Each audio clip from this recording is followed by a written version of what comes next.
Maître Rajou, vous êtes l'un des avocats français du président Aziz qui fait l'objet d'une procédure pour corruption en Mauritanie. Quel est le contexte de ce dossier? Il faut d'abord rappeler que sur le plan intérieur, le président Aziz est admiré par tous pour la modernisation, la stabilisation et le développement économique dont il a fait profiter la Mauritanie. Sur le plan international, il faut également souligner que le président Aziz a toujours été un allié sûr et fidèle pour la stabilité dans cette région compliquée qu'est le Sahel. Le mandat du président Aziz, qui a été élu en 2009, s'est terminé en 2019. Il a d'ailleurs toujours respecté scrupuleusement la constitution mauritanienne, chose qui est devenue rare malheureusement sur le continent africain. Le président Ghazouani a été élu à sa succession en 2019 et grâce au président Aziz, c'est un point important, la transition s'est déroulée dans le strict respect de la Constitution. Aujourd'hui, Maître Rajou, il y a des faits concrets qui sont reprochés au président. Il est notamment inculpé pour corruption. Que pouvez-vous nous dire sur ces accusations? Le parquet, la police mauritanienne, ses adversaires politiques ne cessent depuis août 2020 d'avancer des éléments auprès de l'opinion publique. On parle de corruption, de blanchiment d'argent, d'enrichissement illicite, de dilapidation de biens publics, d'octroi d'avantages indus. On parle, on proclame, mais on ne prouve rien. Aujourd'hui, aucun élément concret et précis n'a été apporté au dossier. Rien, strictement rien. C'est le vide absolu. Aucun fait précis ne nous a été notifié. Les quelques éléments auxquels nous avons pu avoir accès concernant ce dossier ne démontrent aujourd'hui aucune infraction commise par le président. On nous dit que les preuves sont accablantes, mais où sont-elles? Le président Ghazouani, l'ami de 40 ans du président, n'a d'ailleurs rien à dire sur ce sujet. Il ne se souvient de rien. La défense d'Aziz a dénoncé un non-respect de la Constitution pour expliquer que le président Aziz ne répondait pas aux questions des enquêteurs. N'est-ce pas un peu facile? Non, pas du tout. Le problème, c'est que le procureur actuel a oublié de lire la Constitution mauritanienne. Je vous rappelle qu'au terme de la Constitution mauritanienne, au terme plus précisément de son article 93, les choses sont parfaitement claires. Le président n'est responsable des actes accomplis dans l'exercice de ses fonctions qu'en cas de haute trahison et uniquement en cas de haute trahison. À ce jour, évidemment, aucun acte de haute trahison n'a été reproché au président Aziz, puisqu'il n'y en a aucun. Pire, la procédure prévue à l'article 93, à savoir la mise en accusation par l'Assemblée nationale, n'a pas été respectée. Nous sommes donc dans un cas très concret et incontestable de violation de la Constitution mauritanienne. Cette situation est dangereuse et inacceptable pour le pays. Le président Aziz se trouve donc dans un cas manifeste de violation absolue de ses droits tels que prévus à la Constitution. Et donc, pour répondre à votre question, il est parfaitement légitime à contester la régularité de cette procédure, à ne pas répondre aux enquêteurs, à ne pas signer les procès-verbaux, ce que l'ensemble de ses avocats, tant mauritaniens que français, nous faisons et nous le soutenons depuis le départ. Vous dénoncez depuis le début un dossier politique. Quelles sont vos preuves?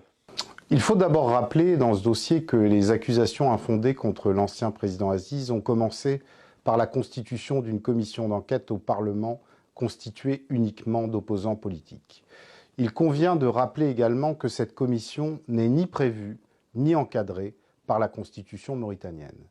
Cette commission va donc réaliser un rapport parlementaire de manière totalement partiale en utilisant des éléments totalement à charge directement contre l'ancien président, mais sans preuve.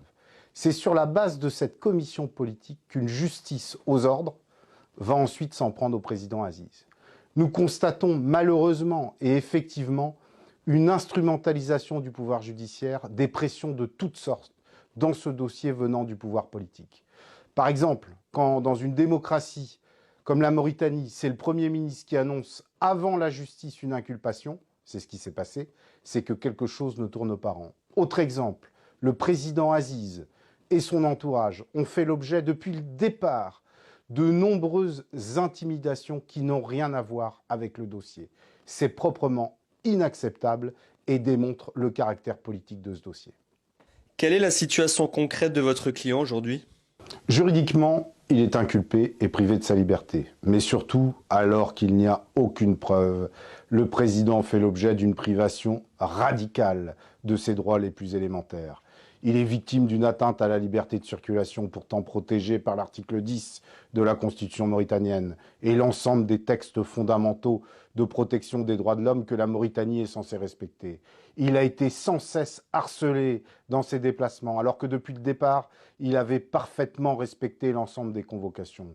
Ce harcèlement policier et judiciaire permanent, encore une fois avec l'absence totale de preuves, met directement en cause le respect des droits les plus élémentaires du président. C'est véritablement la question de l'indépendance de la justice mauritanienne et le respect de la Constitution qui est posé dans ce dossier. D'ailleurs, et c'est toujours un signe révélateur, les avocats mauritaniens sur place subissent des pressions. C'est inacceptable. Quand on s'attaque directement aux avocats, c'est que la justice ne fonctionne pas. Comment réagit la République islamique de Mauritanie ou d'autres pays à cette situation? Écoutez, soyons sérieux quelques secondes. Quand, à l'occasion d'une interview à la télévision française, France 24, l'actuel président Ghazouani indique ne pas être au courant de ce dossier, ne pas suivre ce dossier, c'est bien évidemment une farce. Personne n'est dupe. Mais c'est surtout un aveu des mensonges de l'actuel pouvoir dans ce dossier.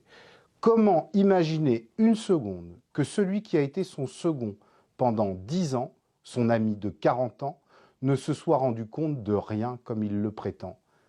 C'est peut-être précisément parce qu'il n'y avait rien à constater. Je suis avocat français et je n'ai pas à me prononcer sur la politique intérieure mauritanienne d'une manière ou d'une autre. Je peux simplement vous dire que le président Aziz est très soutenu dans son pays et beaucoup d'honnêtes citoyens sont révoltés par le sort et les méthodes qui sont utilisées contre lui. À l'international, il garde également de nombreux soutiens et notamment en France. Le président Aziz a toujours été très actif sur le plan diplomatique, notamment en ce qui concerne la stabilité et la sécurité du Sahel. Et beaucoup de dirigeants actuels s'en souviennent. Aujourd'hui, la situation semble donc bloquée. Quelle riposte envisagez-vous? En concertation avec les avocats mauritaniens, avec des avocats internationaux, nous sommes actuellement en train de saisir des juridictions internationales. Nous envisageons notamment une saisine du comité de l'ONU des droits de l'homme. Il faut savoir, et nous tenons à faire passer ce message, nous serons intransigeants compte tenu de la situation de blocage et la situation qui est faite à notre client. Situation volontairement entretenue par des individus dont les motivations sont autant politiques que bassement matérielles. Toutes les poursuites sont aujourd'hui envisagées, y compris en France, contre des responsables qui auraient violé la loi. J'ai d'ailleurs été personnellement contacté par d'autres organismes de défense des droits de l'homme pour des faits de violations graves mettant en cause des personnes proches du pouvoir. Nous étudions également très sérieusement des pistes de poursuite de ce côté-là. Maître Rajou, merci.